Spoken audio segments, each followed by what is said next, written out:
Parents of Reddit, what's the best child hack you've figured out to make your life as a parent easier? I told my kid her ears turn red when she tells a lie, now she covers her ears when she lies. She is almost 7 and it still works.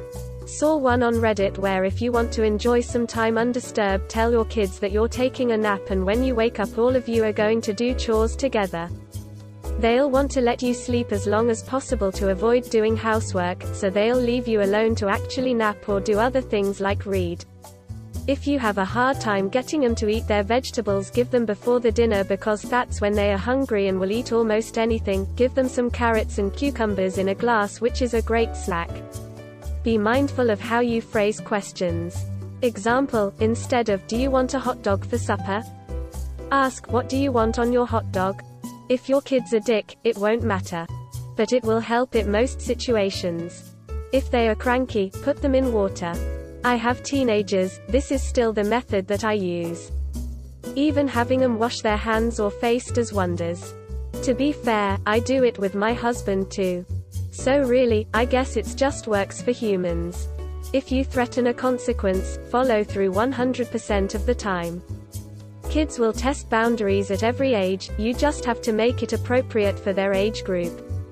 If you throw sand again, we are leaving the beach, you must leave the beach. If you don't clean your room, no screen time tomorrow, no screen time. The key is to make the consequences not impact you to the point that you don't want to follow through, since it will ruin your day too. A hard line to toe, but boy do boundaries and trust work.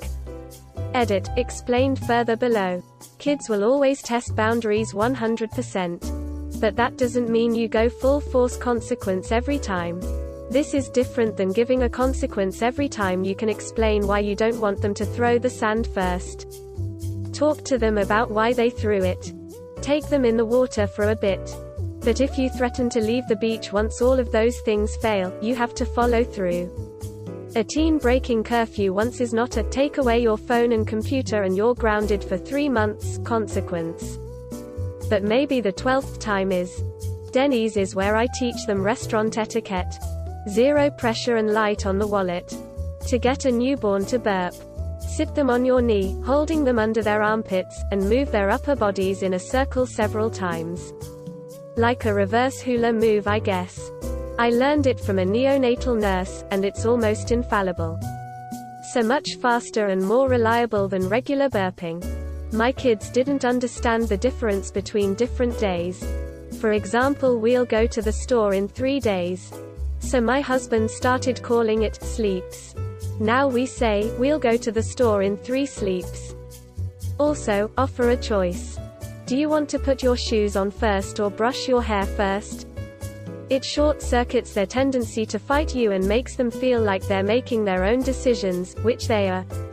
Make sure the options listed are ones you're okay with though.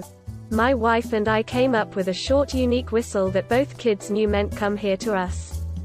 Works in malls, water parks, or just to come in and clean up for dinner. Fellow parents were amazed by this. Teach them early. Not a parent, but a daycare worker, and I learned this through Reddit. If a child is having a meltdown, ask what color their shoes, shirts, pants, whatever clothing they're wearing are. This distracts the child long enough to stop them in the midst of their meltdown because they haven't thought about what they're wearing. I used this trick twice on a kid today who was just having a terrible day. Calm them right down. Let your baby watch you fall asleep. If it's their bedtime, don't play on your phone or read a book. They are following your lead. So be boring, close your eyes, and be still and quiet, and they will learn to learn to say thank you and I'm sorry to them. It makes you closer and helps your relationship with them no matter what age. Experiences are better than things. Waking up before them makes the day a lot easier. Find a way to see them when you're driving. If you have a toddler who likes to get naked when they're supposed to be sleeping, you can cut the feet off of footy pajamas and put them on them backwards with the zipper on their back, and then they won't be able to get them off. Bubbles. Seriously magical. For especially long car rides or traffic or just for fun. Keep some bubbles up front, cup holder ideally, turn on the AC or fan, hold bubble wand up, an instant stream of happiness. I've found myself doing this alone in cranky traffic jams and open the windows to spread the mirth and glee.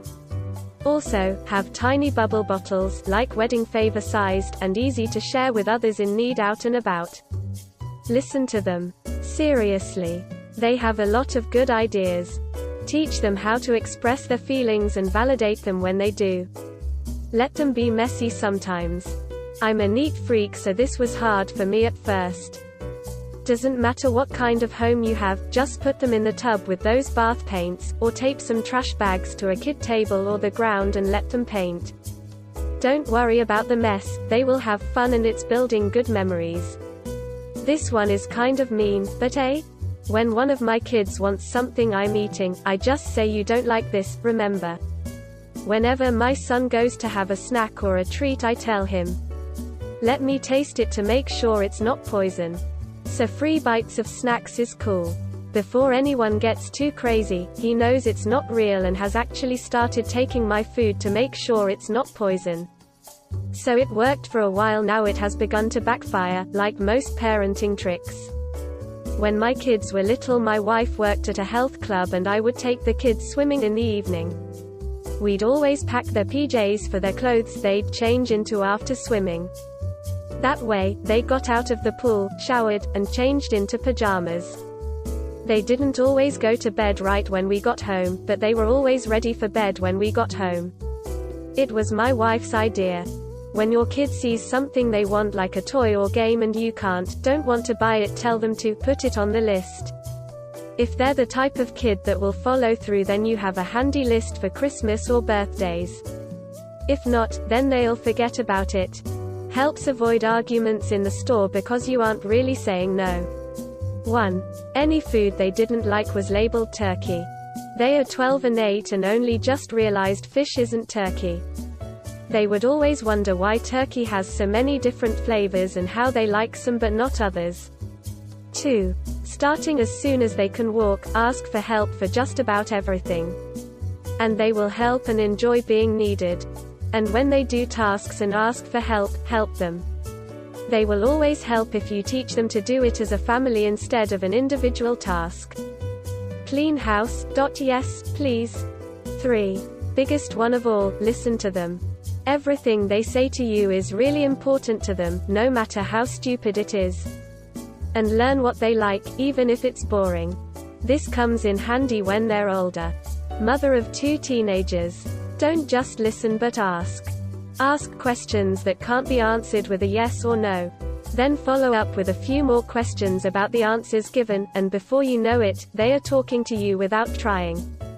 Example, I don't ask my kids how was your day? I ask something very specific, like I see you are reading certain book in class. I don't think I read that, what's it about? They generally give me a brief rundown, so I follow up with maybe do you have to do a project on it? What ideas do you have? Things like that. After 1 or 2 questions like that, they just keep talking about the class, then the class after or before, then I know their whole day. They've gotten so used to just conversing with me, I don't have to try that hard to get the ball rolling anymore, unlike some of my friends who are amazed my teenage kids actually talk to me. Also, those conversation starter questions are a great go-to. At dinner, no one is allowed a phone, even us adults. So I have a list of conversation starters and just start asking, and everyone has to answer the question. Oftentimes we'll only get to the 2nd or 3rd question before we've moved on to a totally different and offbeat topic, having a really great and fun conversation about something random, like is a hamburger a sandwich or its own thing? Or is Indiana Jones central to his own storyline? You know, the important stuff. You can buy candy before picking them up from school, and if you eat it very fast, you don't have to share. During the years their bedtime is 8 p.m. or earlier, put away your laptop and phone and just say yes to anything they want to play. Much easier for everyone. I'm not a parent, but my cousin lived with us for 10+ years and she just got divorced and is living with my parents and her kid. He's a trouble kid, his parents are really aggressive towards him and he really wishes attention. My parents started locking the doors BC he would enter and prank you, even if you're in the bathroom. The kiddo is almost the Antichrist. As a future teacher, I just talks really calmly, get down to look into his eyes and start looking deeply into this 5-year and talk really serious as if we were adults. He can't stand the disappointment and the looks I give him, so I'm the only one in the house that he respects and will obey. In any other situation I try to be as kind as I can be with him.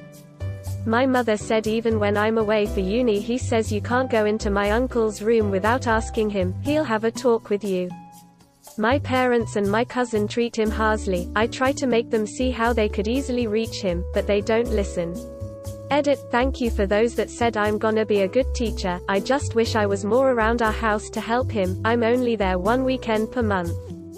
Thanks for watching. What would be your response? Leave it in the comments and see what the others say. Please also like and subscribe if you enjoyed the video. Until next time, take care.